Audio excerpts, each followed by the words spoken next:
Revelation 12. You see? So something is spiraling here, and it's telling us where we are in the Lord. It's telling us the season that we are in the Lord. And it's telling us about the mind. And folks, let me just round it off here now. It's saying to us, come into the higher calling. The mind has to ascend to come into the higher calling.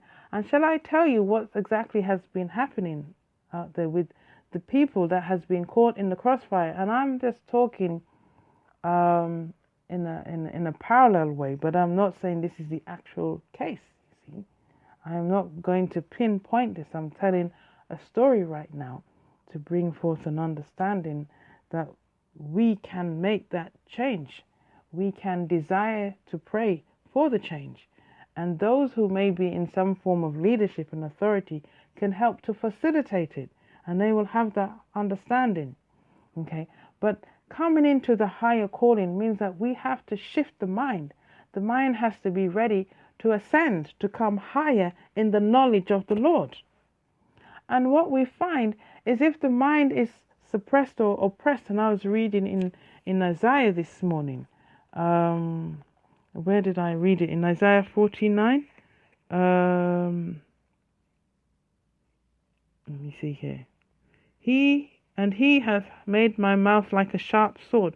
So if I go to Isaiah 49 here, listen, O eyes, unto me, and darken ye people from afar. The Lord hath called me from the womb, from the bowels of my mother hath he made mention of my name. And he hath made my mouth like a sharp sword. In the shadow of his hand hath he hid me, and made me a polished shaft in his quiver hath he hid me.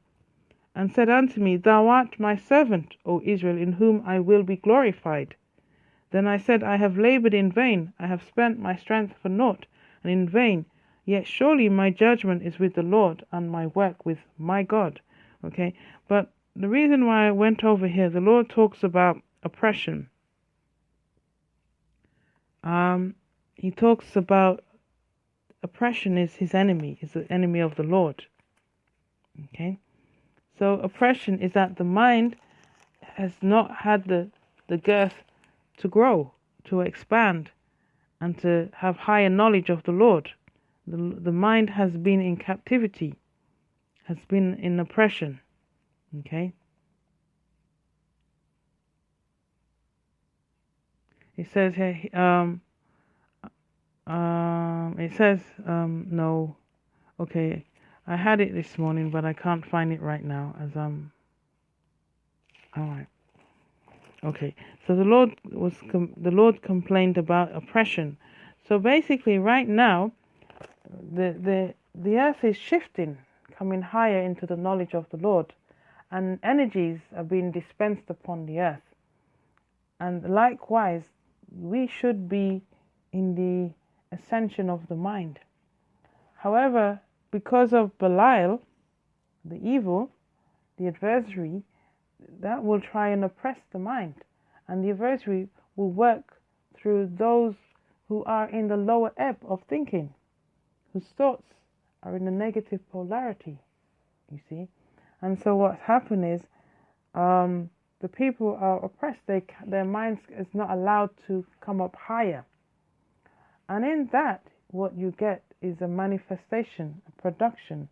And it's like taking a matchstick and rubbing it against the back of a matchbox. And what do you get? Pow, fire. It sets alight. Yeah.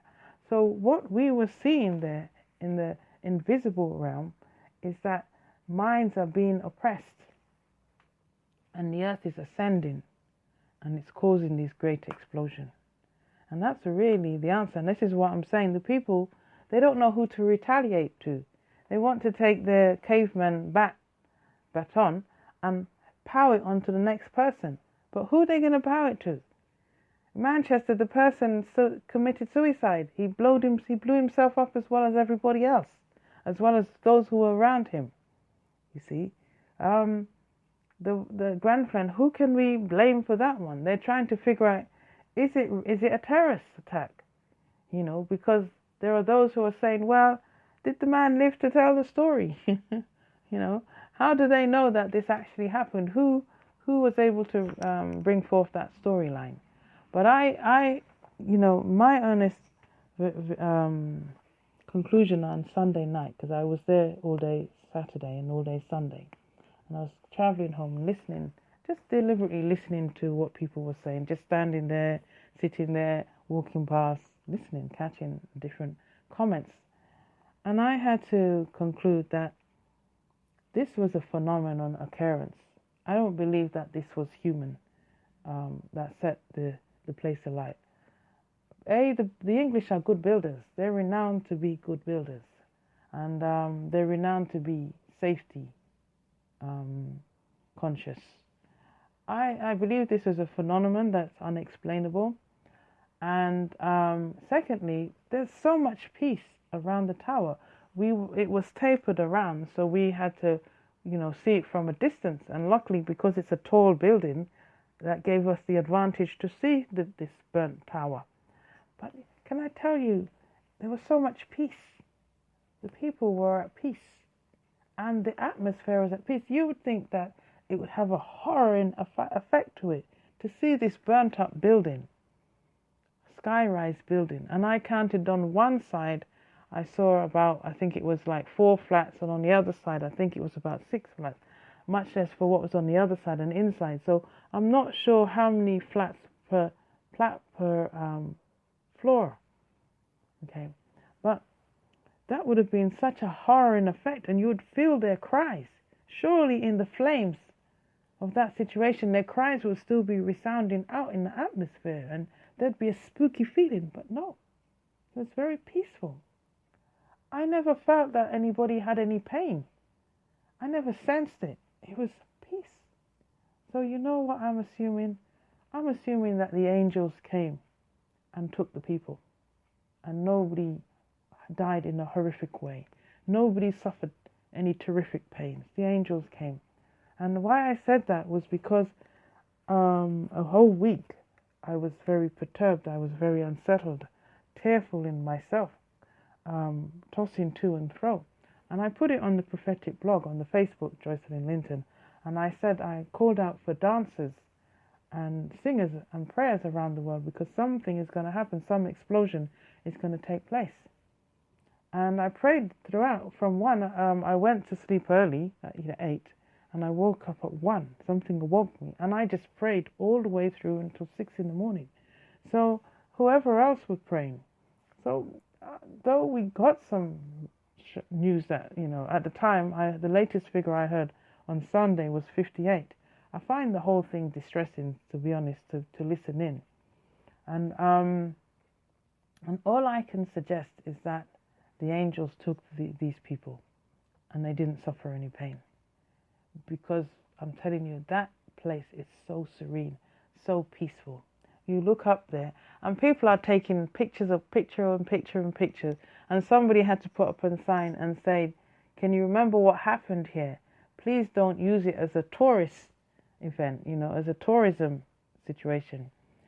And I think the reason why people were gathering and taking pictures and staring up there, because people were just standing in the road staring up there, because it was peaceful. They were getting the peace of the angels. They were in peace. The prayers did go out, and the angels came and took the people away, those who didn't survive the burn, the fire. And one lady said, well, some people came into this world and they fulfilled their purpose. Others were called and didn't answer, and she gave various reasons why these people passed, you see.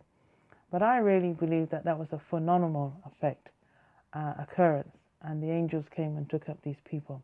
And as Jesus said, he's come with the sword. So there's a war going on in heaven right now. There's a heavy conflict.